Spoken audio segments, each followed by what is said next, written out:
சென்னையில் இன்று 103 degree Fahrenheit வெயில் கொளுத்திய நிலையில் வெளியூர்களில் இருந்து கோடை விடுமுறையை கழிக்க சென்னை வந்துள்ள மக்கள் அவதியடைந்துள்ளனர். மேலும் பொது இடங்களில் தமிழக அரசு கூடுதலாக தண்ணீர் பந்தல் மற்றும் நிழல் பந்தல்களை அமைக்க வேண்டும் என கோரிக்கை வைத்துள்ளனர்.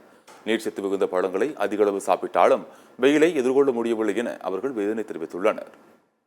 இங்கே வந்ததில் வெயில் ரொம்ப அதிகமாக தான் இருக்குது. நாங்கள் அங்கே இருந்ததை விட இங்கே ரொம்ப வெயில் அதிகமாக இருக்குது. சுற்றி பார்க்க தான் நாங்கள் வந்தோம். ரொம்ப அதிகமாக இருக்குது. அங்கே விட இங்கே ரொம்ப அதிகமாகவே இருக்குது. நாங்கள் சம்மர் லீவுக்கு வந்து சுற்றி பார்க்க வந்தோம். நல்லா எல்லா இடமும் பார்த்தோம். ஆனால் வெயிலுதே ரொம்ப தேனியை காட்டில் இங்கே ரொம்ப வெயிலாக தான் இருக்குது. சென்னையில் பொருளெல்லாம் வாங்கலை. நாங்கள் இந்த தண்ணி பழம் இந்த மாதிரி கூலிங்கான ஐட்டம் தான் நாங்கள் வாங்கி சாப்பிட்டோம். ஐஸ்கிரீம் இந்த மாதிரி தான். என் பேர் ரித்தீஷ். நாங்கள் தேனியிலேருந்து வந்திருக்கோம். சுற்றி பார்க்க வந்திருக்கோம். வெயில் கூட குறைய அடிக்குது. அதனால் தண்ணி பழம் இந்த மாதிரி கூல்ட்ரிங்க்ஸ் ஐட்டம் வாங்கி தின்றோம். விடுமுறைக்கு இங்கே வந்திருக்கோம். இங்கே சுற்றி பார்க்கணுன்ட்டு இங்கேருந்து திருப்பதி இங்கிட்டெல்லாம் சுற்றி பார்க்க வந்தோம். இங்கே இப்போ அண்ணா சமாதி, கலைஞர் சமாதி, ஜெயலலிதா சமாதி எல்லாம் பார்க்கலான்ட்டு வந்தோம். ஆனால் வெயில் ஓவராக இருக்குது. அதனால் மக்கள் எல்லாமே தர்பூசணி இந்த மாதிரி குளிர்பானங்கள் இந்த மாதிரி இதெல்லாம் குடிக்கிறாங்க. அரசாங்கம் இதுக்கு வந்து ஆன பொது இடத்துகளில் வந்து மக்கள் தண்ணீர் தீர்க்கிற மாதிரி நீர் மோரோ இல்லை தாகம் தீர்க்கிற மாதிரி தர்பூசணி அந்த மாதிரி அங்கனங்கன்னு கொடுத்தாங்கன்னா மக்களுக்கு நல்ல பயனாக இருக்கும். வெயில் அதிகமாக இருக்குது.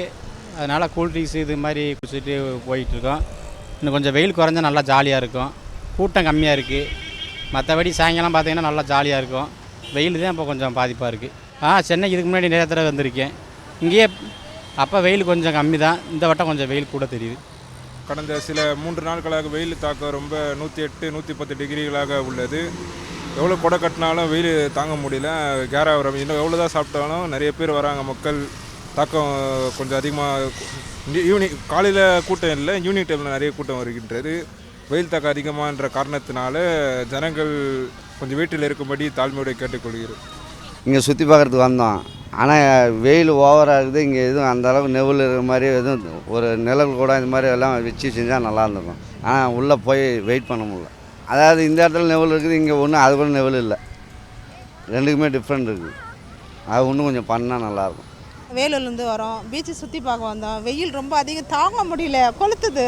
அதனால பார்த்துட்டு கிளம்புறோம். நாங்கள் வெயிலில் பரவாயில்ல, கொஞ்சம் சுமாராக இருக்குது. மெட்ராஸ் சென்னை ரொம்ப வெயிலாக இருக்குங்க, தாங்க முடியல.